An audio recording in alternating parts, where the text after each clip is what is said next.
The cuckold of all cucks, Menelaus. I can't help but think about Aristotle. But you know what they say about a lesson about hubris? Hates to see Achilles coming.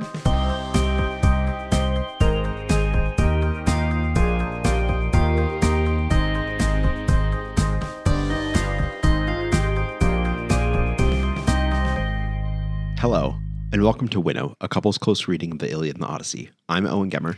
I'm Isabella Gemmer. We are married and we love to talk about books together. In this podcast, we are working our way through the entirety of Homer's Iliad and Odyssey. In this particular episode, we'll cover book 13 of the Iliad. Yes. This one was a bit of a chunker. Yeah, one of the longer books so far, in contrast to book 12, which was one of the shorter ones. So quite the whiplash. Yeah. And it wasn't like that much actually happened besides more war. Fighting. Yeah. Yeah. We have been affectionately referring to this book, book 13, as the Battle of the Red Shirts. Yeah. Because it's a lot of what we would call tier 2 guys. Or even tier 3. Yeah.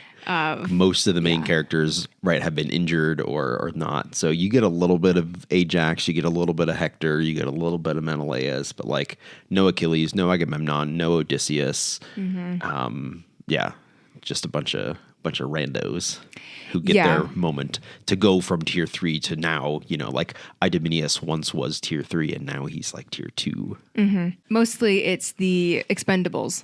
Yeah. Just going back and forth with one another. So yeah, we will launch into our summaries as we do. I've been writing a short poem to summarize each book, and Bella has been doing some sort of like writing constraint on her summaries. Mm-hmm. So I guess I'll start since I'm talking.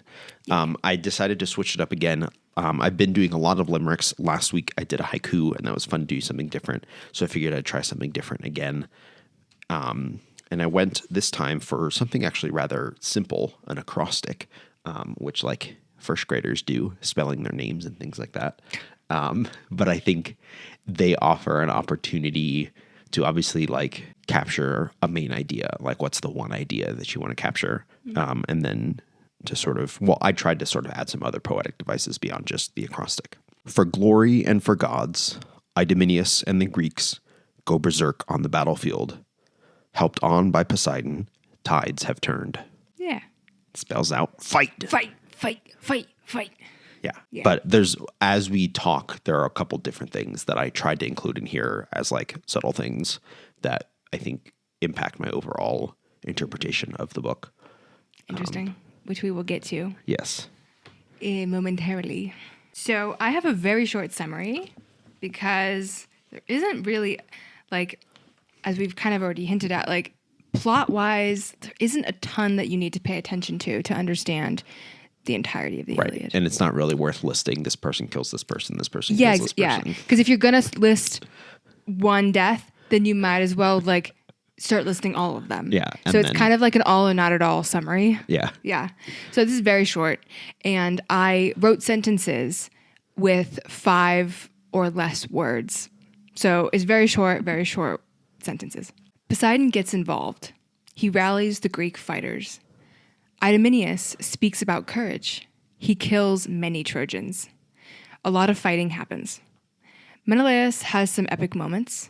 Polydamas tells Hector to retreat. Ajax sees Hector. He taunts him. Hector turns to fight more.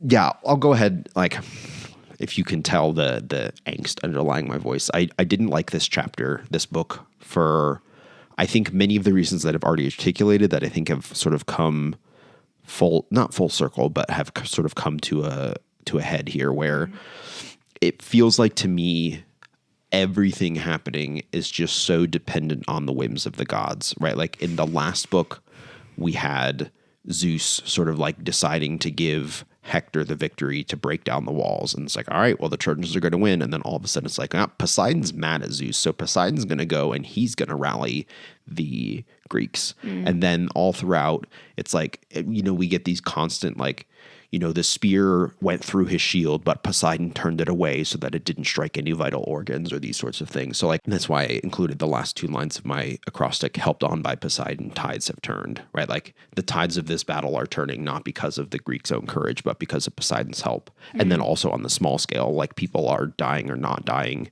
simply because of the gods either blessing to, again, like turn the arrow or the spear away, or because the gods don't care about them. Mm-hmm. And so to me, like I've said these things before, but I feel like it sort of raises in me this like feeling of I can't really analyze anything about the characters because it doesn't feel like any of them have any like volition, or whatever volition they have can be so easily thwarted or turned aside by the gods. And so obviously, like, I don't want to just stew in that sort of resentment and that interpretation, because I think obviously this book is better than that. There's more going on than that. Mm-hmm. And so I was trying to toy in my head with like, are there other ways that I could understand these things that like might not be like traditional, but that might help or at least offer some other insight.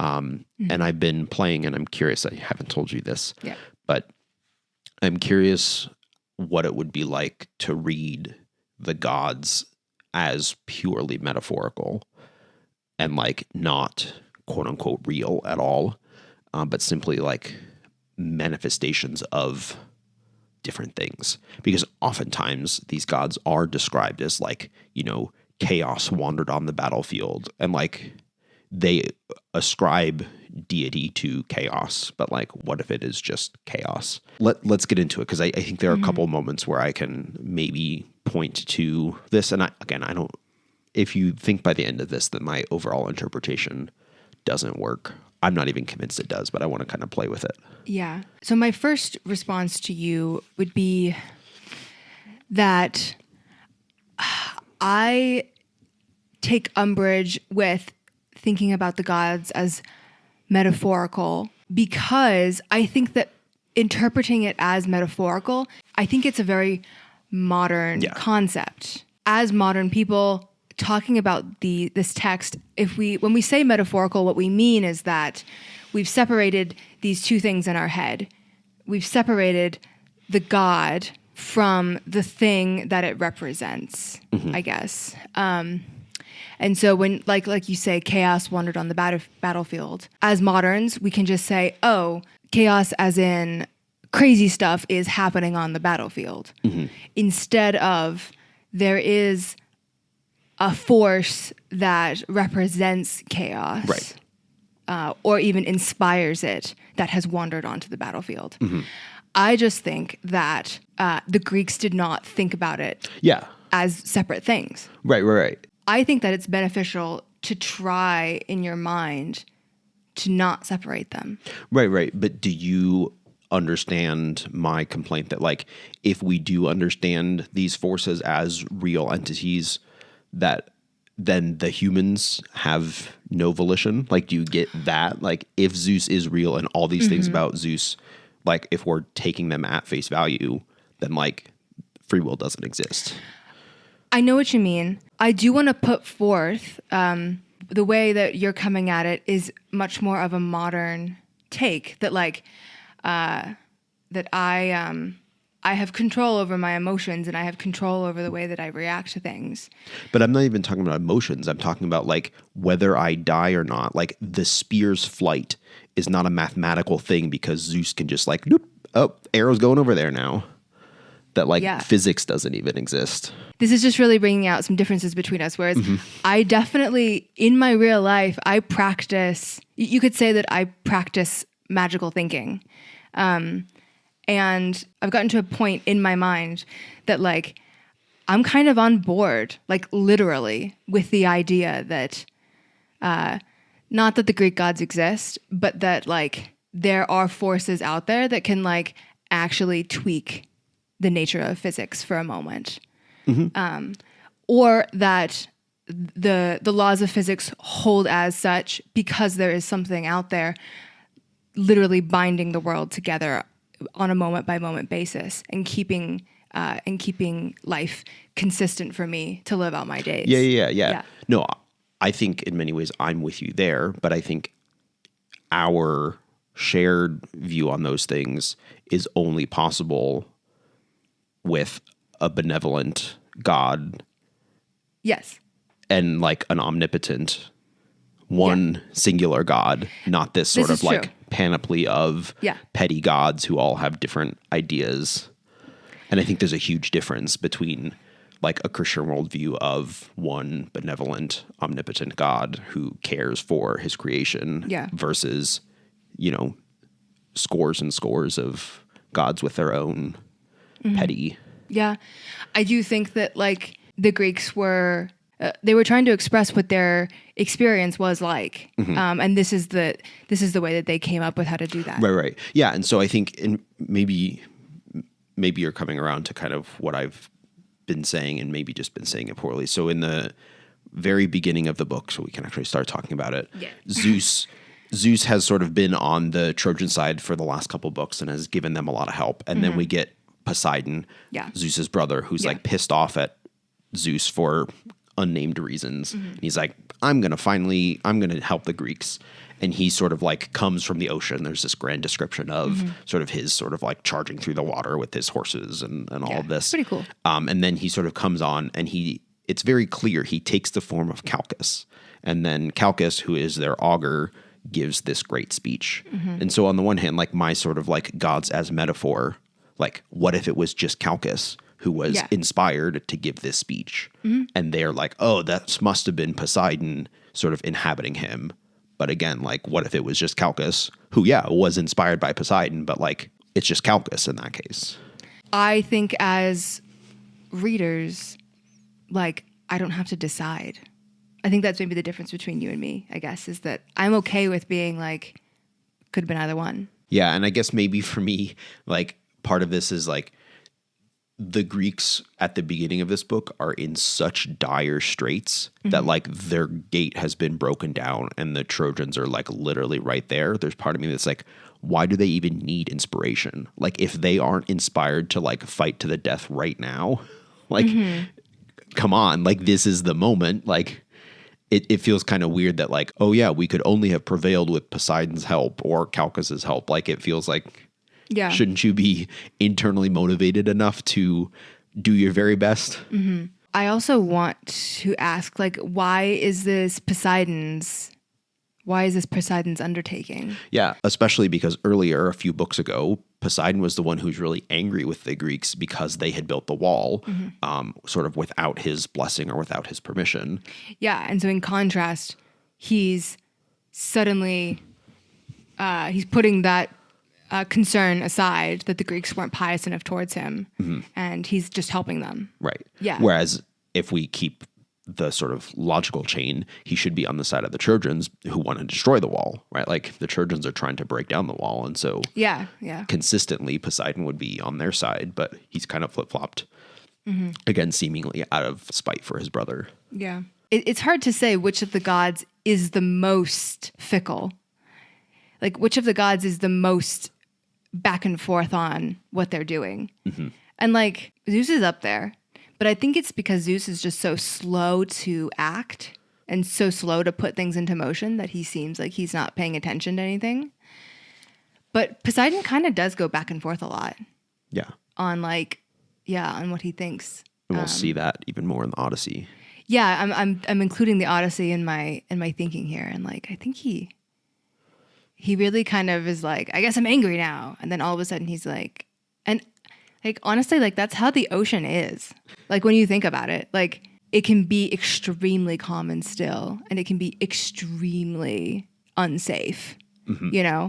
And I wonder if that is kind of built into his like lore in a sense. Yeah. I think that this book can really be summed up by talking about courage, because it's basically the whole thing. The whole thing is that the Greeks need to like rouse themselves. They need to re-inspire courage to beat back the Trojans. And so that's what we're going to talk about. Idomeneus gives a pretty good speech about courage that I thought we could look at. Yeah, let's do it.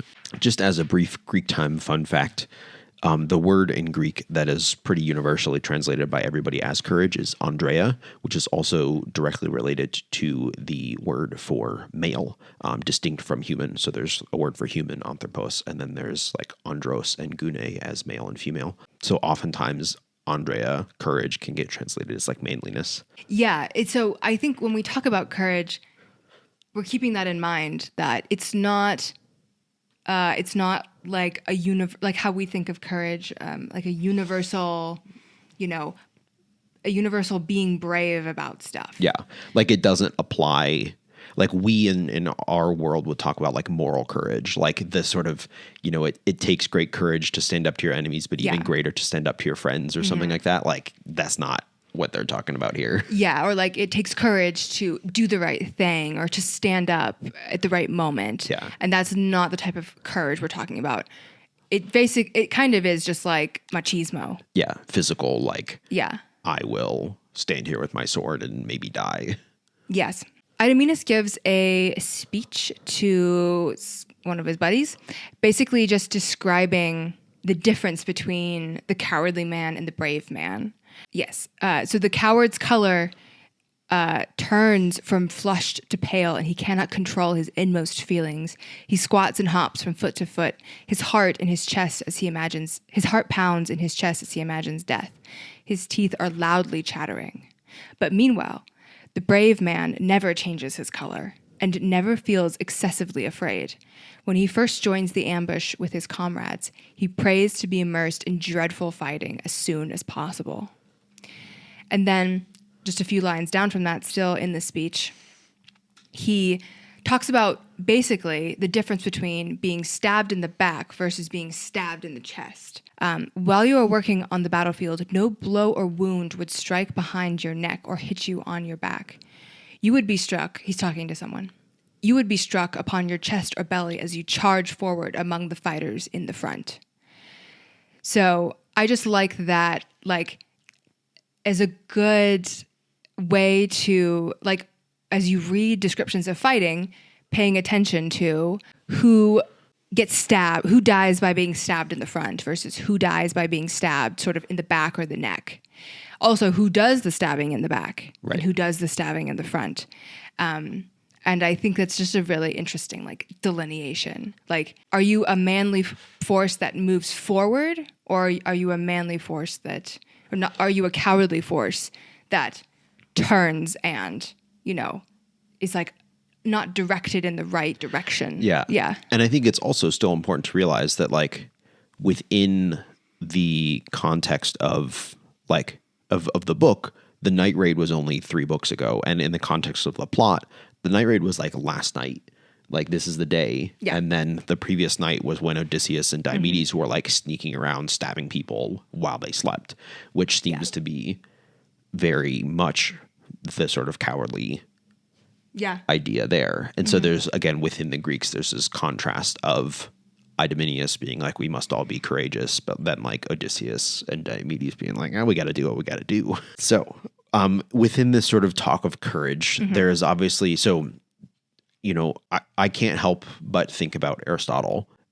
Aristotle was obviously after Homer, much after, but we sort of oftentimes bunch all the ancient Greeks together, and Aristotle's understanding of virtue is very famous, and he uses courage as one of the main examples. And so to give like the quick crash course, Aristotle talks about the golden mean, where every virtue is the mean between 2 extremes. And so with courage, you can be cowardly, which is a deficiency of courage, or you can be reckless, which is a sort of overabundance of courage. And so the virtue is somewhere in the middle. And each virtue, the mean, it's not like 50%. It kind of differs. But I think that is an interesting framework that I maybe think isn't as present here, that like recklessness doesn't seem to be a worry on their part. And recklessness actually might be a good thing. And that's why also in my acrostic, I included berserk, because I think the Norse mythology, like that understanding of like, I'm possessed by the gods and I'm going to go berserk and sort of go out of control was more present in their understanding. And I don't think is directly present here, but it still feels like it kind of is this, like, if somebody's just on the battlefield, just like killing, no matter how dangerous it might be, like that's a good thing. And so I think in many ways they don't kind of recognize that golden mean Aristotelian idea where like recklessness is actually also a vice in the same way that cowardice is a vice. They just have the two sort of like courage and cowardice. Yeah. Yeah, except the word reckless always reminds me of, in the opening lines of the Odyssey, Odysseus' men who eat the cattle of Helios are, sometimes it's translated as reckless. But I think a more literal translation is actually thoughtless or without thought. Yeah. So, yeah, that's just a little note. Not the same kind of like recklessness in battle. But we also have other moments in the text where, again, like this contrast is brought up. So if we actually skip back to earlier when Zeus qua Calchas, that maybe is just Calchas, but I know I'm not actually going to stick with that interpretation, gives like this sort of initial rousing speech to like, we got to defend our ships. Yeah. He uses, again, some pretty strong language as the kind of like negative reinforcement sort of. Yeah. So instead of talking about courage, we also get like shame as well. So I'll just read what he says. Your cowardice will soon make things much worse. Each of you must implant deep in your heart a sense of shame and fear of blame. The danger is very great. Their loud, ferocious leader Hector is making war beside our ships. He broke the bar and burst right through the gates. Yeah. And then Lattimore's translation uses, let every one of you plant in his heart's depth discipline and shamefastness. And so we wanted to look up both of those words that are kind of what Calchas / Poseidon implants as the antidotes to cowardice, to like, these are the things that will help you sort of have courage. Yeah. So the first word is eidos. This is distinct from eidos, which is our root for idol and has a whole Platonic meaning. But this is eidos, that in the Cunliffe Homeric specific dictionary translates as reverence, respect, regard, and then sort of like sensitiveness to the opinion of others, fear of what others may think or say. So it's like reverence, but like reverence so much that like I don't want to disappoint in that. So I think oftentimes, right, we in our modern world have really negative connotations with shame, that like shame is very bad. I don't think this version of shame is that. It's related to actually reverence. Like I respect you so much that I don't want to disappoint you. Yeah. And I want you to think well on me. That's not this like, I'm an awful person. It's like, I don't want you to have any reason to doubt my goodness. Yeah. And I think there's a subtle difference there, but I think it's actually really important. Yeah. Instead of having a negative connotation, I think it is supposed to have a positive one. Right. I think this is one of the core distinctions between how different Christians think about shame, or why I think a lot of people get turned off from Christianity, is because shame can be used too strongly and too negative of a way that I think we end up with this like guilt and shame and like you must hang your head low all the time, that can go too far in the one direction. And it doesn't have to be that way. Like you can still emphasize shame and say that like shame is a good thing and guilt is like a good thing to feel without it being entirely like burdensome and awful. Yeah, I think that shame is destructive when it is used to push others out of a community. Right. When it's like, we inner circle are shameless and we're going to push you out of the group. Because you are shameful for some reason or another. Because for some reason we've labeled you as like full of shame, or you should be full of shame. Right. Like you should be exercised from the community. Right. Whereas like the proper use of shame is that like, I know that I did poorly on this test and I'm embarrassed because I don't want my teacher to think less of me because I'm smart and I want them to know that I'm smart. And so like, I regret that I did this thing or I broke this rule or something like that. I think we also don't want to be too preoccupied with what other people think of us. That can also be a negative way to motivate oneself. But rather, you should want to do your best for the good of the entire community, right? And I think that's what this word is trying to get at. Right. Yeah. Yeah. Whether that community be the army or whether it be a school and like a classroom that I want us all to get smarter, or at your home, like you're a kid and you broke your parents' rule, like you should feel that shame because you want your family to thrive. Or the army. Yeah. I think that's a really good way of framing it. Yeah. And so it's also a way of it's not about the individual, but it's about the success of the group, which is also a thing in the modern world that we like do not, I think, identify with at all. We don't think about that on a daily basis. Yeah. Okay. And then the second word that is here given as the thing that we need to put in our hearts as the antidote to this cowardice is, you're going to love this. It's just nemesis. Like that's the word, is nemesis. Cool. And so that immediately struck. I was like, what's going on here? So let me read you again the dictionary definition according to this Homeric dictionary. So nemesis is righteous indignation or vexation, blame, censure, reproach, something worthy of righteous indignation or of blame, censure, or reproach. Again, like this idea of like righteous anger of like, I will not let this happen. That like I will stand up for what needs to be done. I will, in this case, I will not let the Trojans burn down our ships. Like I'm making that a concrete statement and I'm going to will it into reality. Yeah. And so I did a little bit more because I was like, well, obviously this is the same as our word nemesis.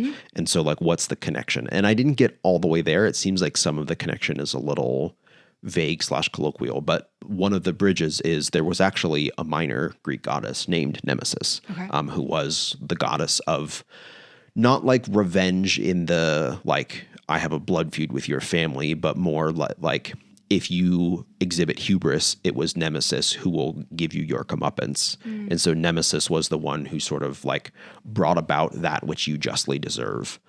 And so she's in many different stories, like in the story of Narcissus, she apparently appears and she's the one who sort of punishes him for what he did to Echo. But also I learned this is, I guess, there are some versions that I think are not really popular or accepted where actually Nemesis was the mother of Helen of Troy, that it was not Zeus raping Leda, but raping Nemesis. And then the egg that was born was given to Leda, and then Leda sort of like adopted and raised Helen of Troy. I don't think this makes a huge difference because it seems like that story is not super commonly accepted and it's only in a few spaces, but there's just another interesting connection there. So how is it related to like when someone says like, he's my nemesis? Yeah, that was the connection that I didn't spend a ton of time doing this research, but I couldn't find super obvious connections. I think it's more this general sense of like Nemesis, the god, was sort of like always there and always ready to punish you.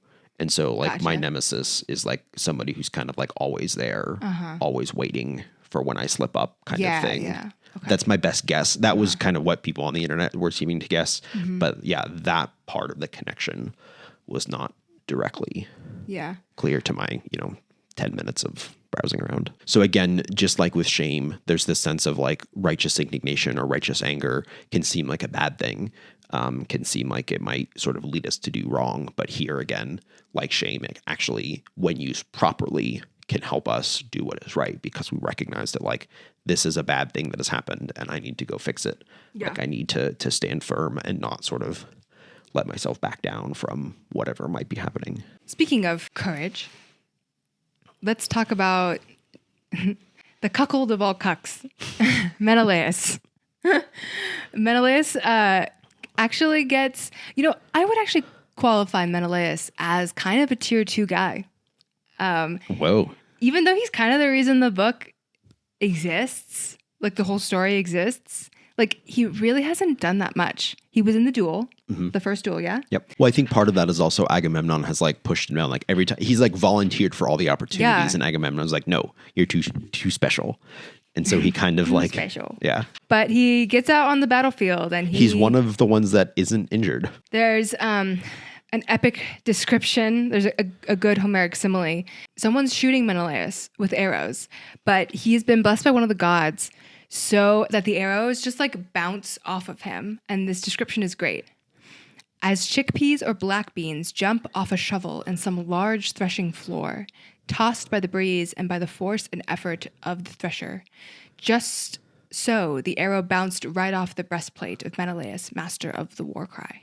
It's such a this agricultural symbol. Like there's just like war, bloody, disgusting, gross, and then we have this image of like someone's throwing beans at him, basically. Well, somebody is winnowing beans, and they are falling. That's true. Yeah, we get the winnowing is not used specifically, but well, it would be. It is not used specifically by Emily Wilson, but other translations use winnowing in this simile. Oh, really? Yeah. You have in your translation? It said in winnowing? The Butler translation, it uses winnowing. I haven't looked at a lot of more. Yeah. But yeah. Mine's it's like threshing. A winnowing shovel. A winnowing shovel? Yeah. Yeah. The visual I get is someone pelting his bronze chest with beans. Yeah. Which is, it's pretty pathetic. But yeah, so then it kind of, Menelaus' description, it starts with that. And then he just goes on to like slaughter guys. We also get the use of second person. Again, the narrator of the story refers to Menelaus in the second person, but you, Lord Menelaus, and this is something that kind of seems to only be happening when referring to Menelaus. It also happens back in the first duel, I believe, as well. Interesting. Yeah, that would be interesting to trace and see how often that switch into second person happens, and then how often it's tied to Menelaus.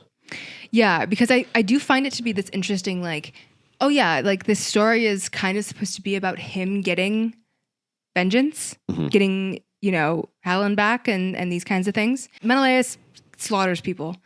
He stabs someone so good his eyeballs pop out his skull. And then he also gets a little speech where he is just like, oh, I can't believe you Trojans, you wicked she-dogs. And then he's still on, like, in his mind, this is still about him.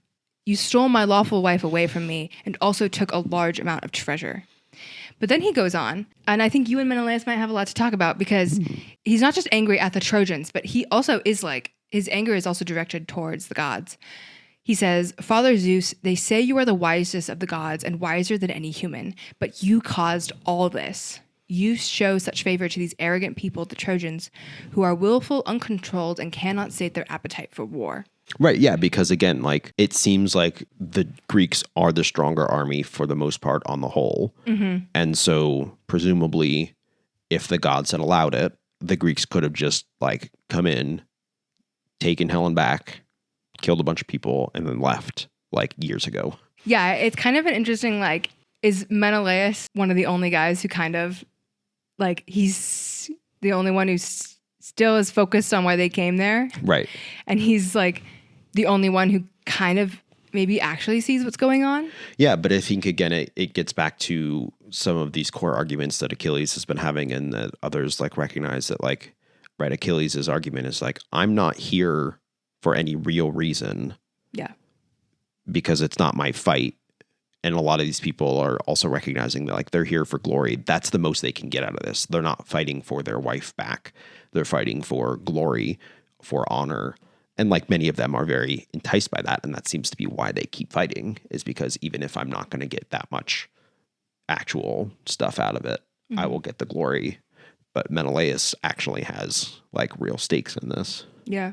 I'm kind of imagining Menelaus to be, like, the straight man, almost. Like, you just get this, like, it's just like it starts with a wide shot of just, like, chaos and war, and it just zooms in slowly on, like, one guy, Menelaus, who's just, like, actually kind of knows what's going on, and is, like, actually, like, guys, this is not why we came here. Yeah. Yeah, and I think that's in contrast to Hector at the end, who has lately been seeming to sort of, like, go off the deep end a little bit, where, right, Polydamas, who in the last book was like, hey, we saw that snake bite the eagle, we should pull back. And Hector's like, no. So he disobeyed sort of his priest and charged forward anyway. Now when Polydamas comes to him and is like, hey, we should probably retreat a little bit, Hector initially says, okay, yes, you're right. I'll go into the fray and sort of call all of our troops back. But he gets caught into the fighting and sucked in. Yes. he goes to at least like gather some of the main Trojans back so that they can like talk about what they should do next. I think Polydamas means they should retreat. I don't think Hector is hearing retreat from him. Hector's hearing, okay, it's like baby steps. Right. First of all, just gather them, but we don't have to retreat yet, maybe. But yeah, Hector seems to be losing it a little bit. He goes out there to get his guys, and then one of the Ajaxes sees Hector and like calls out to him and kind of taunts him. And then Hector responds very interestingly. I will read it for you. Your words are always wrong, a stupid speech. If only I could be a son of Zeus, the god who bears the goat skin, and if only the queen of heaven, Hera, were my mother, and all my life I could receive such glory as great Athena and Apollo have, as surely as this very day will bring trouble for all the Greeks, especially you. Goes on to say, like, all you people are going to die, basically, is what he says next. But I think the first part of this speech is interesting, and I think it points to, like, he's getting really cocky. It kind of is like, I'm so good, like, I should be the son of a god. And like I should receive that level of like respect and glory. Mm-hmm. And it's not actually just demigod, right? He's not just the son of Zeus, but the son of Zeus and the daughter of Hera, like Athena and Apollo. So that's like, I don't even want to be like Hercules, who's a demigod. I want to be full on, like, not just like son of two gods, son of like the two main ones. Yeah. Yeah, and then so Hector gives this speech, and then he completely forgets that he was supposed to gather the guys and regroup. Hector led his people forward. They followed with a terrifying roar, and he's like, "Oh, actually, I'm gonna keep fighting." Yeah, yeah, yeah. And so he seems to be in this maybe more again like this berserk mode of kind of like possessed with this bloodlust and with the kind of like fury and rage of everything, and not thinking. This could point towards the thing you've brought up earlier, which is like maybe Hector is on the berserk end of the courage spectrum. The reckless, the reckless end, because a lot of people keep telling him he needs to calm down, right? Versus, so on the Greek side, we have literally a god, Poseidon, telling them like, you guys need to step it up, and then on the opposite side, you have Polydamas telling Hector, like, maybe you need to take it down a notch. He tries to kind of tell Hector, like, no man can do it all. No man can fight beyond his strength, however fierce he is. He tells him, like, you know, the gods, to some men, they give this, you know, this ability. Some men are good at dancing. Some men are good at this. And, like, some men are chosen to fight. But they cannot like fight beyond their ability. He literally says to Hector, you cannot have it all. And I do think that's kind of maybe Hector. He works himself into such a frenzy. I think he believes he can have it all. And like, he's so good. He should be the son of a god. Yeah. And above Achilles. Yeah. I think this is the classic like example of hubris. Yeah. In the Greek sense that, again, we'll talk more about with Odysseus a lot in the Odyssey, but the concept is there. And he seems to really embody that. Yeah. But you know what they say about a lesson about hubris? A lesson about hubris hates to see us coming. Hates to see Achilles coming. Yeah. Well, but we'll have to wait a little bit for that. For now, we will leave you waiting for what will happen in this sort of new confrontation between the Ajaxes and Hector. Yeah. Despite Polydamas's warnings and because of Poseidon's courage. That will be in book 14. I will have the audiobook of Samuel Butler's translation ready for you to listen to if you would like. Yeah. And we'll see you back here next week. Just a heads up, in the Emily Wilson translation, the title of book 14 is called An Afternoon Nap. So I'm not sure we're going to get a lot of action in this book. I'm excited. Maybe it's all about Nestor. I feel like Nestor is about to take an afternoon nap. That makes sense. Yeah. Well, we'll see you back here next week, and we'll all find out together. Until then, happy reading. Happy reading.